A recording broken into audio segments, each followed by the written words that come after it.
Fala aí, galera, bom dia. Minha primeira série, como é que vocês estão?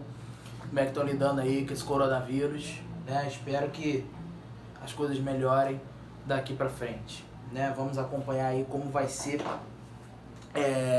essa questão da doença. Senhores, bom, o seu módulo 7, tá? Ele trata sobre o assunto do feudalismo, né?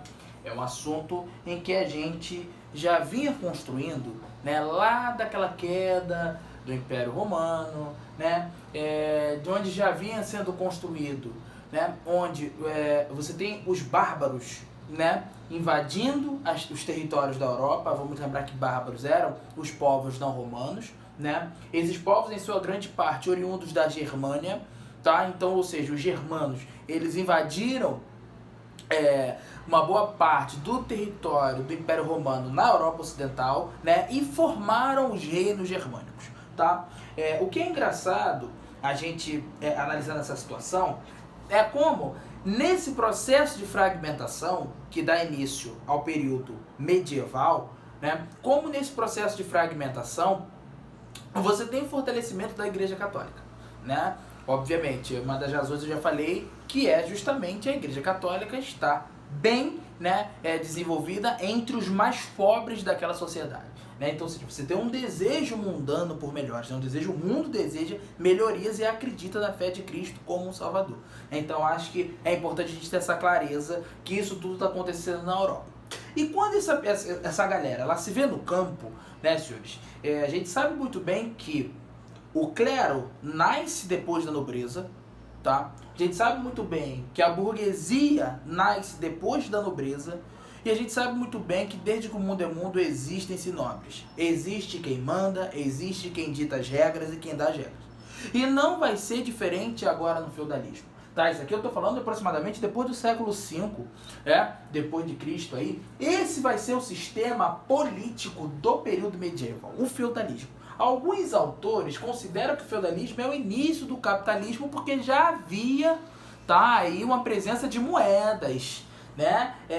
Não pode dizer que é uma economia completamente monetarizada porque não tinha um sistema financeiro tão complexo, mas já havia presença de moedas e algumas trocas comerciais. Então alguns autores debatem que o feudalismo teria sido a primeira forma de capitalismo, posteriormente mercantilismo e depois o sistema financeiro que a gente conhece atualmente.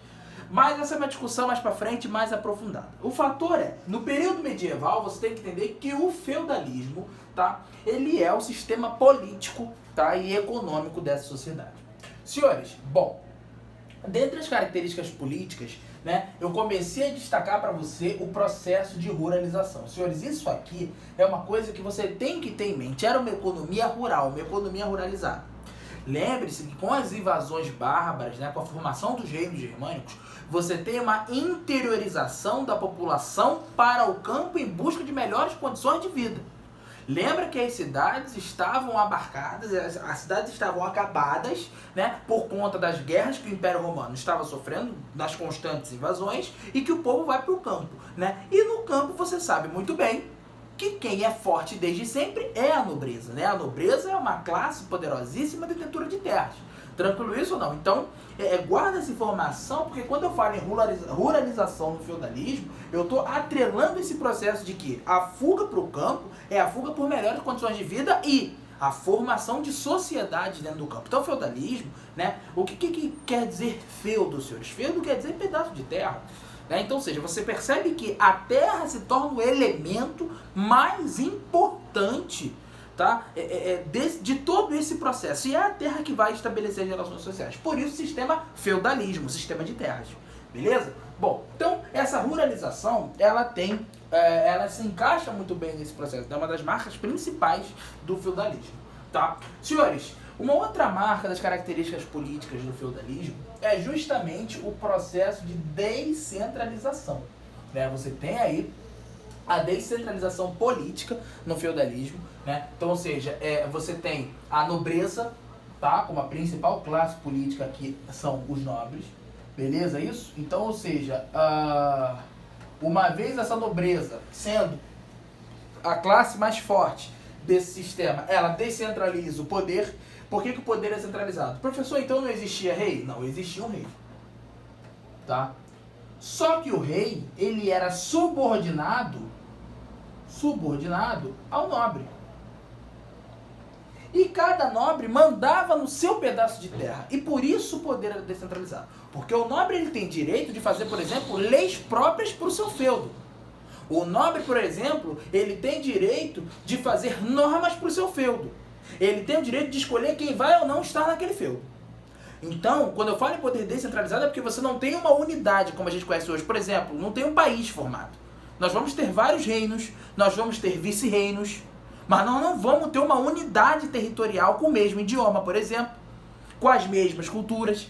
Entende isso ou não? E esse processo ele vai ser construído só lá para o século XIII e XIV. Tranquilo? Então, ou seja, senhores, era poder descentralizado porque cada um poderia, cada senhor da nobreza poderia fazer o seu papel independentemente. Tranquilo isso? Bom, como eu falei para vocês que a nobreza ela é a classe mais poderosa desse sistema, olha aqui, ó. Há uma relação muito clara entre nobres. Isso aqui talvez seja uma coisa muito curiosa para vocês. Vamos ver, senhores, os laços de suzerania e vassalagem. O que vai acontecer, senhores, dentro desse sistema? Um senhor de terras mais poderoso do que o outro senhor de terras vai fazer o seguinte: bom, eu, Altino, sou o suzerano do Carlos. O que eu quero dizer com isso? O Carlos, em um determinado momento de crise, em um determinado momento de dificuldade, veio até a mim e me pediu um pedaço de terra.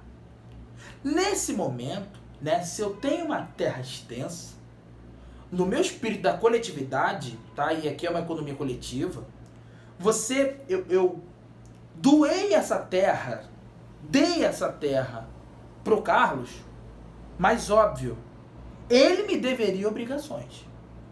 Ele não deixaria de ser um nobre, ele não viraria meu empregado, ele não viraria nada de meu escravo, mas ele teria obrigações comigo, porque eu sou o suzerano desse vassalo. Então, eu que dou a terra, nesse momento, sendo nobre, sou o suzerano, e ele é o meu vassalo, me deve obrigações, mas ele continua sendo nobre. Então, veja, havia uma relação de hierarquia dentro da própria nobreza. Isso é o fantástico do feudalismo. Porque hoje você costuma entender, nobreza e burguesia são coisas diferentes. Vem cá, e nobres são iguais? Não. As nobrezas também eram diferentes aqui nesse processo, tá? Então, ou seja, repare que esses laços de suzerania e vassalagem, eles eram rodeados das homenagens. Tinha um rito. Quando pegava a terra, o vassalo ia lá e beijava a mão do seu suzerano. Você tinha um rito de homenagem. Você tinha as investiduras, Você tinha também os juramentos de que nunca ia ser traído pelo seu vassalo. E o momento de ataque às terras, senhores, atacaram as terras. O vassalo tem a obrigação de proteger. Atacou o manso servil. O vassalo tem a obrigação de proteger. Porque o vassalo me deve obrigações. Como eu devo protegê-lo também, como eu devo fornecer condições básicas de vida para esse vassalo, tranquilo? Ainda que ele fosse o nobre. Beleza? Então isso é uma coisa aí que pode ser difícil você entender, mas havia uma relação de hierarquia entre as nobrezas no feudalismo. Bom, senhores, além dessa relação de suzerania e vassalagem, esses laços de suzerania e vassalagem, você vai ter uma grande diferença entre as nobrezas num outro ponto. Vai ter a nobreza leiga, e a nobreza clerical. Senhores, óbvio, nobreza clerical vai ser responsável por cuidar da religião, ou seja, vai ser responsável por orar, como a grosso modo eu sempre falo em sala, vai ser responsável por orar, vai ser responsável por, de fato, cuidar dos assuntos religiosos, sacerdotistas, Então, ou seja, essa vai ser a nobreza clerical. E o que vai ser a nobreza leiga? A nobreza leiga, ela vai estar ligada muito, ao que, senhores? As funções militares. Beleza? Vai ter uma relação com os guerreiros. Tranquilo isso? Vai ter uma relação com os guerreiros, Esses guerreiros serão fiéis aos outros na relação do comitatus. Comitatus é a fidelidade entre guerreiros, era o nome dessa relação que existia. Tranquilo isso? Então, ou seja, essa nobreza era uma nobreza muito fiel a si, a sua classe e aos seus. Tranquilo? Então, os guerreiros ligados à nobreza leiga, eles formavam a relação dos comitatus, a relação entre guerreiros. E a nobreza clerical tinha por função a oração. Tranquilo isso, senhores? Eu acho que deve ter ficado muito claro na cabeça de vocês. Bom, dentro também das relações políticas, tá? Você vai ter o colonato. O colonato, o que é isso? O que é o colonato? O colonato é quando você tem, né, a fuga de ex-escravos do Império Romano, a fuga de desempregados, né, a fuga de pessoas que estão passando por dificuldade para os feudos. E chega para o senhor de terras, né, e aí digo, agora esse senhor de terras, ele não vai ser mais um senhor da nobreza ou um senhor de terras, a grosso modo, como eu acabei de citar. Ele vai ser o senhor feudal, tá? Vai criar-se um título, vai ter o senhor feudal, que é o dono da terra, que é o dono de tudo, né? Não posso falar aquela palavra, mas é o dono de tudo, da toda. Bom, então, ou seja, é o dono de tudo, é o senhor feudal, beleza isso? Então, esse sistema de colonato oriundo da queda do Império é o sistema em que esses povos, eles vão para a terra em busca de melhores condições de vida e viram-se colonato, né? Você tem aí a ideia de uma espécie de ceder, tá, para essas pessoas condições básicas de sobrevida. Entende ou não? Isso era a relação do feudalismo, né? Não era como hoje você tem um emprego e um salário. Não, você não recebeu o salário, era uma troca de favores.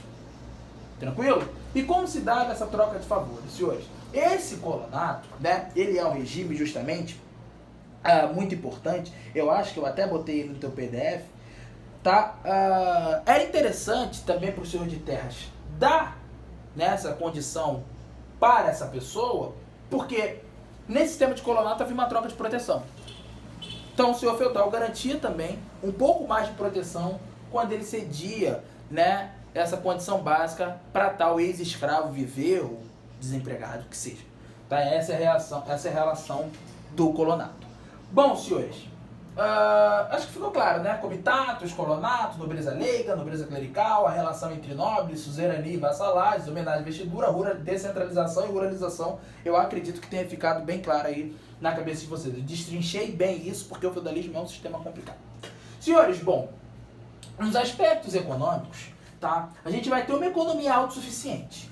Professor, o que é isso? Vai ser uma economia que produz para si mesma, uma economia autossuficiente. Pensa, se eu fosse um cara autossuficiente, eu não precisaria de ninguém para viver, né? Se a minha alimentação fosse autossuficiente, eu não precisaria comprar ela no mercado, porque eu mesmo produzo a minha alimentação. Então, ou seja, eu consigo ser autossuficiente. Então, é uma economia autossuficiente. É uma economia que é feita para sustentar a si, e não um sistema global como é hoje.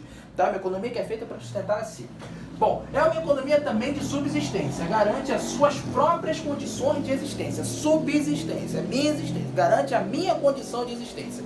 Dane-se o resto, eu garanto a minha condição de subsistência. E baseado na mão de obra servil, tá, senhores? Cuidado, aqui predomina o regime de servidão. Não é escravidão. Feudalismo, não bote feudalismo como escravidão. O principal regime de mão de obra no feudalismo é a mão de obra servil, os servos, né?